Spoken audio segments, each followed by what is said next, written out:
નમસ્કાર મિત્રો, સ્વાગત છે તમારું અમારા યુટ્યુબ ચેનલની અંદર। મિત્રો, જો તમારું બેંકમાં ખાતું હોય તો જાણી લો મોટી અપડેટ।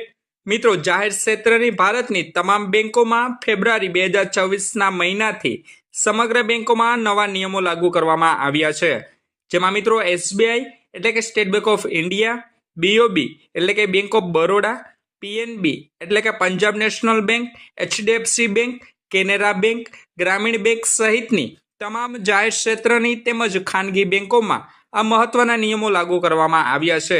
નિયમોમાં શું ફેરફાર કરવામાં આવ્યો છે એમની વિગતવાર માહિતી વિડીયોમાં આપણે આગળ જોવાના છે। તો મિત્રો, ગુજરાતના તમામ બેંક ખાતા ધારકો વિડીયોના ખાસ છેલ્લે સુધી બન્યા રહેજો। અને મિત્રો, ચેનલ પર પણ નવા આવ્યા હોય તો વિડીયોને લાઈક કરી દેજો અને ચેનલને સબસ્ક્રાઇબ કરવાનું પણ ના ચૂકશો। તો મિત્રો, સૌપ્રથમ તો વાત કરીએ પેલા નવા નિયમ વિશે। તો મિત્રો, ન્યૂનતમ બેલેન્સ સંબંધિત નવા નિયમો અને શરતો લાગુ। મિત્રો, એસબીઆઈ, પીએનબી અને મિત્રો બીઓબી બેંકના નવા નિયમો 2026 હેઠળ સૌથી મહત્વપૂર્ણ ફેરફાર લઘુત્તમ બેલેન્સની જરૂરિયાતો સાથે સંબંધિત છે। બચત ખાતા ધારકોએ હવે તેમના ખાતામાં ચોક્કસ સરેરાશ માસિક બેલેન્સ જાળવવું પડશે। આ મર્યાદા મહાનગર અને મિત્રો શહેરી વિસ્તારોમાં આશરે ₹3000 નક્કી કરવામાં આવે છે। અર્ધ શહેરી વિસ્તારોમાં મિત્રો ₹2000 અને ગ્રામીણ વિસ્તારોમાં ₹1000 કરવામાં આવી છે। જો કોઈ ખાતા ધારક આ લઘુત્તમ બેલેન્સ જાળવવામાં નિષ્ફળ જાય તો તેને દંડ લાદી શકે છે। આ દંડ સામાન્ય રીતે મિત્રો 50 થી 100 રૂપિયા સુધીનો હોય છે। જો કે મિત્રો, પ્રધાનમંત્રી જનધન યોજના અને મિત્રો બેઝિક સેવિંગ બેંક ડિપોઝિટ ખાતાઓ હેઠળ ખોલાવવામાં આવેલા ખાતાઓ આ નિયમોથી મુક્ત છે। આ ખાતાઓ શૂન્ય બેલેન્સથી ચલાવી શકાય છે। વધારાના બોજથી બચવા માટે વિદ્યાર્થીઓ અને પેન્શનરો માટે આ ખાસ જોગવાઈ કરવામાં આવેલી છે। તેમના પછી વાત કરીએ મિત્રો બીજા નવા નિયમ વિશે। તો મિત્રો, કેવાયસી અપડેટની આવશ્યકતા અને મિત્રો નવી પ્રક્રિયા લાગુ। મિત્રો, બેંકોએ કેવાયસી પ્રક્રિયા કડક બનાવી છે। એસબીઆઈ, પીએનબી, બીઓબી બેંકના નવા નિયમો 2026 મુજબ દરેક ખાતા ધારકો હવે દર 2 થી 3 વર્ષે તેમની કેવાયસી માહિતી અપડેટ કરવાની રહેશે। આમાં મિત્રો આધાર કાર્ડ, પેન કાર્ડ, વર્તમાન સરનામું, ફોટો માહિતી અપડેટ કરવાનો સમાવેશ થાય છે। જો કોઈ ખાતાનું કેવાયસી મિત્રો સમયસર અપડેટ ન થાય તો તે બેંક ખાતાને ફ્રીઝ કરી શકે છે। ફ્રીઝ કર્યા પછી ખાતા ધારકે પૈસા ઉપાડી શકશે નહીં અથવા તો કોઈ વ્યવહાર કરી શકશે નહીં।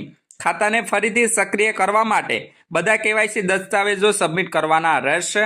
મિત્રો, એસબીઆઈ, પીએનબી અને બીઓબી બેંકના નવા નિયમો 2026 જો કે બેંકો હવે વિડીયોઝ કેવાયસી પણ ઓફર કરી રહી છે, જેના આધારે ગ્રાહકોએ બેંક શાખાની મુલાકાત લીધા વગર કેવાયસી પ્રક્રિયા તમે તમારા ઘરે બેઠા વિડીયો કોલના મારફતે પૂર્ણ કરી શકો છો। આ સુવિધા ખાસ કરીને વરિષ્ઠ નાગરિકો અને મિત્રો અપંગ વ્યક્તિઓ માટે ઉપયોગી સાબિત થઈ શકે છે। તેમના પછી મિત્રો વાત કરીએ ત્રીજા નવા નિયમ વિશે। તો મિત્રો, એટીએમ ઉપાડ ચાર્જમાં મોટો ફેરફાર કરવામાં આવ્યો છે। મિત્રો, એટીએમ ટ્રાન્ઝેક્શન સંબંધિત નિયમોમાં પણ મહત્વપૂર્ણ ફેરફાર કરવામાં આવ્યો છે। ખાતા ધારકોને હવે મહિનામાં ફક્ત 5 વખત જ તેમની બેંકના એટીએમમાંથી મફતમાં પૈસા ઉપાડી શકશે। મહાનગરોમાં આ મર્યાદા 3 વ્યવહારો સુધી મર્યાદિત કરવામાં આવી છે। આ પછી દરેક વધારાના ઉપાડ માટે 20 થી 25 રૂપિયા સુધીનો ચાર્જ લેવામાં આવશે। જો કે મિત્રો, બીજી બેંકોના એટીએમમાંથી પૈસા ઉપાડો છો તો મફત વ્યવહાર મર્યાદામાં વધુ ઘટાડો કરવામાં આવે છે।